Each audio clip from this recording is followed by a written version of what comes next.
Nah sekarang ini di balik langit suci Marijua yang selama berabad-abad berdiri kokoh sebagai simbol kekuasaan mutlak ya, tersembunyi rahasia yang tak pernah diucapkan, harta nasional yang kekuatannya mampu membalikkan tatanan dunia. Benarkah seperti itu? Dan tidak banyak yang tahu loh, beberapa nama besar dalam sejarah One Piece seperti Don Quixote do Flamingo, Vega Pang, bahkan sang si rambut merah itu punya petunjuk tentang keberadaannya. Namun harta ini bukan sekedar benda biasa, melainkan kekuatan yang terikat dengan kehidupan, waktu, takdir itu sendiri. Sesuatu yang pemerintahan dunia juga dengan segala cara agar dunia tetap berada dalam bayang-bayang mereka.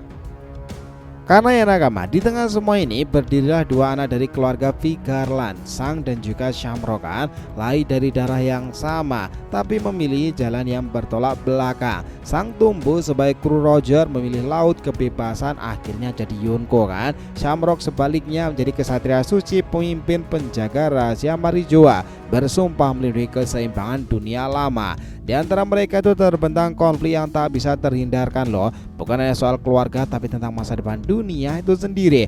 Apakah akan terus dikendalikan oleh tangan-tangan tak terlihat atau dibebaskan oleh kehendak yang lahir dari kebebasan sejati ini? Yes, itu bakalan menarik loh nakama. Selamat datang teman-teman, kita akan bahas alur cerita rasional ini berdasarkan manga update yang sudah ada ya, dengan mimin di sini Joy Boy The Library of Nika. Let's go, kita mulai ceritanya.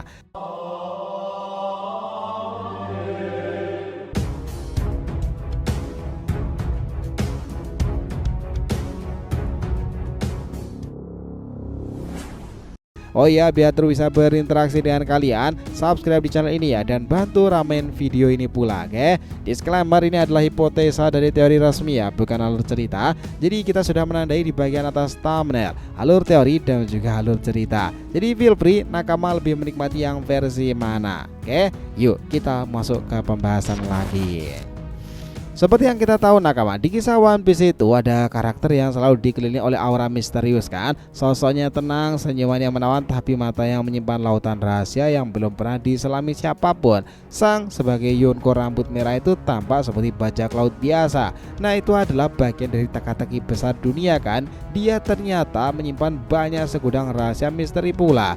Bukan sekedar penerus kehendak Roger atau pemberi topi jerami pada Luffy, ia adalah anak dari salah satu keluarga paling berkuasa di langit dunia Vigarland, memiliki hubungan langsung dengan rahasia tergelap Marijua, dan dia dikatakan Gaban sebagai anak takdir loh. Itulah yang menarik. Setelah kematian Goldie Roger terjadi sesuatu yang tak pernah diketahui. Dalam dia sang kembali ke tanah kelahirannya Marijua, bukan kampung nelayan atau pulau bajak laut biasa, tapi langsung menuju ke pusat inti dunia Marijua. Di sanalah menurut banyak teori sang bertemu dengan keluarganya, termasuk sosok misterius bernama Shamrock yang konon memegang pedang Cerberus ya, makhluk mitologi yang terkenal menjaga harta karun. Sementara itu sang sendiri ngebawa pedang bernama Griffon, pedang yang bertuliskan lambang seekor Griffon ya, makhluk lain dalam legenda yang juga dikenal sebagai penjaga harta berharga. Dua makhluk penjaga, dua bersaudara dan satu harta yang belum terungkapkan kan, harta nasional Marijua sendiri. Nah di titik ini teori mulai mengambil bentuk nih. Doflamingo pernah menyebut harta ini bisa mengguncang dunia hanya dengan mengungkap keberadaannya. Bayangkan nakama, jika benar Sang dan Shamrock adalah dua penjaga yang disiapkan sejak kecil untuk menjaga harta ini, maka takdir mereka bukan hanya terikat dan terkait dengan keluarga Vigarland, tapi juga dengan struktur kekuasaan dunia itu sendiri. Mereka jelas bagian dari arsitek rahasia terbesar dunia ini loh. Namun takdir adalah jalan yang bisa dibelokkan kan. Sang tidak bertahan di langit itu, ia turun ke laut menjadi bajak laut, memiliki kehidupan yang penuh kebebasan, jauh dari kemegahan dan belenggu Marijua. Pertanyaannya kenapa? Apa yang ngebuat Sang menolak jalan sebagai pelindung harta dunia dan malah menjadi pencari One Piece sendiri nih? Sebagian percaya jawabannya ada pada satu pertemuan emosional antara Sang dan juga Roger kan. Di sana sang kapten mungkin telah memberitahunya sesuatu yang mengubah jalan hidupnya. Sang menangis setelah mendengarkan kata-kata Roger. Setelah itu ia pergi, tapi tidak ke tempat aman, justru ke arah dunia lebih berbahaya, dunia para bajak laut. Karena ya nakama, seiring berjalannya waktu terlihat pula bahwa pedang Griffon Sang itu mengalami perubahan kan. Di awal cerita penampilannya berbeda. Ada kemungkinan bahwa saat Sang bertemu Luffy di Ace Blue, ia bahkan belum memiliki Griffon. Pedang itu mungkin bukan sembarangan pedang biasa, melainkan senjata simbolik yang hanya bisa diberikan kepada mereka yang benar-benar layak melindungi harta rahasia Marijoa. Atau bisa juga pedang itu memiliki kekuatan Zoan misterius yang bisa berubah bentuk kan. Indikasi pula bahwa bahkan senjatanya pun memiliki makna dalam takdirnya sendiri. Di sisi lain memang muncul pertanyaan besar, apakah harta nasional Marijoa berkaitan dengan kekuatan abadi? Jelas ya, teori mengarah pada OP Nomi kan, buah iblis yang mampu ngebuat seseorang hidup abadi lewat operasi kan. Jika benar, maka bisa jadi Imu, penguasa tersembunyi dunia One Piece itu telah menjalani operasi tersebut. Di sisi lain muncul pertanyaan besar pula, apakah harta nasional Marijoa berkaitan dengan kekuatan abadi? Teori mengarah pada OP Nomi ya, buah iblis yang mampu ngebuat seseorang hidup abadi lewat sebuah jalan operasi. Jika benar, maka bisa jadi Imu nih, penguasa tersembunyi dunia One Piece, telah menjalani operasi itu. Ia memiliki kekuatan yang memakan hidup waktu orang lain untuk menciptakan pejuang iblis seperti Dory dan juga Brogy. Dan ini semua ditarik ke satu titik, sumber kekuatannya mungkin berasal dari harta yang dijaga oleh keluarga Vigarland. Maka tidak heran jika Doflamingo menyebutkan siapapun yang menguasai harta itu bisa menguasai dunia. Dan Sang sebagai mantan calon penjaganya tentu tahu lebih banyak daripada siapapun kan. Tapi ya nakama, keputusan Sang untuk melepaskan takdir bukanlah tanpa harga. Ia pernah mencuri buah iblis Hito Nomi model Nika, buah legendaris yang kini dimakan Luffy kan. Pertanyaannya, untuk siapa sebenarnya buah itu dicuri? Apakah untuk Ace? Mengingat bahwa Ace juga sempat disebut sebagai anak takdir kan. Ada kemungkinan Sang mencurinya dengan niat memberikan buah itu kepada Ace sendiri, bukannya Luffy. Tapi dunia punya cara sendiri untuk membelokkan jalan kan. Luffy si bocah acak yang keras kepala itu malah memakan buah tersebut tanpa tahu apapun. Saat itulah Sang menyadari sesuatu. Satu tindakan acak dari seorang bocah bisa membebaskan dirinya dari semua harapan dan tekanan yang dia tanggung sejak kecil pula. Itulah kenapa Sang tidak pernah memberitahu Luffy tentang takdir ya, tentang buah itu atau tentang apapun yang dia tahu. Ia hanya memberi topinya lalu pergi, karena kebebasan sejati lahir dari ketidaktahuan akan beban. Sang tahu jika lebih tahu kebenaran, ia tidak akan menjadi Joy Boy dan akan menjadi boneka takdir sama seperti dirinya dahulu. Dari sini ya nakama, kita mulai melihat bahwa Sang mungkin adalah Joy Boy yang gagal. Ia pernah dijuluki anak takdir kan oleh Gaban, tapi tidak berjalan di jalur takdirnya itu. Ia mengalihkan harapan itu kepada Luffy, dan mungkin ini adalah bentuk pengorbanan terdalam, bukan melawan dunia tapi melepaskan takdir agar orang lain bisa menjalaninya. Kini ya, ketika dunia mulai terbelah itu, Imu menunjukkan kekuatannya kan. Para kesatria suci bersiap menyerang. Posisi Sang sebagai peran tengah kembali dipertanyakan. Apakah ia akan kembali sebagai pelindung dunia atau sebagai pengguling tahta nih? Di balik semua itu ada saudara kembarnya Shamrock kan, yang mungkin besar masih berada di sisi Marijoa, siap mengadang siapapun yang menyentuh harta tersebut. Sementara Luffy, Zoro dan juga Loki sendiri serta Sanji jelas bersiap menghadapi ancaman baru nih. Zoro mungkin akan berubah karena kutukan iblis dari Imo menjadikannya musuh dari dalam nih. Sanji mungkin akan dipaksa memilih antara cinta dan kekuatan. Dan di tengah kekacauan itu, kehendak buah sendiri, kehendak Roger dan juga Sang, dan serta kehendak dunia akan saling bertabrakan kan. Sang jelas telah memilih jalannya.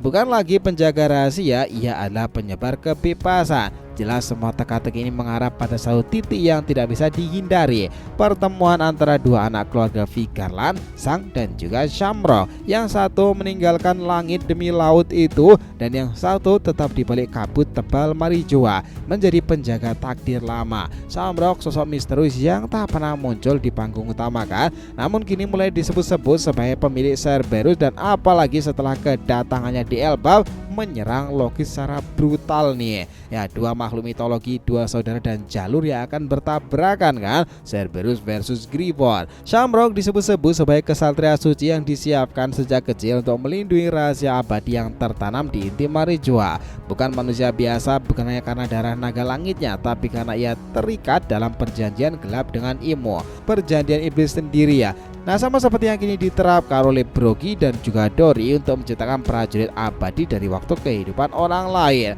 Domi Reverse itu benar-benar mengesankan sih, balik keabadian Imu, banyak yang percaya bahwa ia adalah penerima kekuatan OP-OP Nomi dalam bentuk operasi tersebut kan.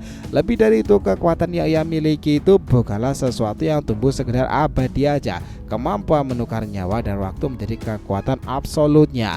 Kini ya rahasia itu sebenarnya mulai bocor lagi. Dari mulut Doflamingo sendiri, eksperimen Saturnus hingga tubuh Bartolomeo Kuma, perlahan-lahan kebenaran terungkapkan. Operasi abadi bukan hanya mitos saja. Tubuh para raksasa Buccaneer memiliki rahasia yang bahkan Vegapunk sendiri tidak bisa jelaskan sepenuhnya kan. Bukan soal eksperimen ilmiah aja, itu adalah perjanjian antara kekuatan kuno dan juga tubuh manusia.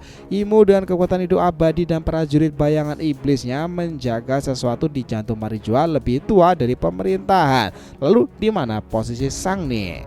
Ia tahu ya sejak lama, bahkan mungkin sejak sebelum Roger mengajaknya ke Laughdale, dan bisa jadi itulah alasan kenapa Roger menyerahkan topi jerami kepadanya. Karena Roger tahu Sang adalah bagian dari dunia yang ingin ia ubah. Namun Sang tidak berbicara, ia menyimpan semuanya, bahkan ketika dia mencuri buah nikah. Ketika ia bertemu dengan Guru Sei secara diam-diam nih, tidak mengambil posisi dan hanya mengamati menunggu saja. Satu hal yang jelas mengubahnya itu adalah Luffy sendiri nakama.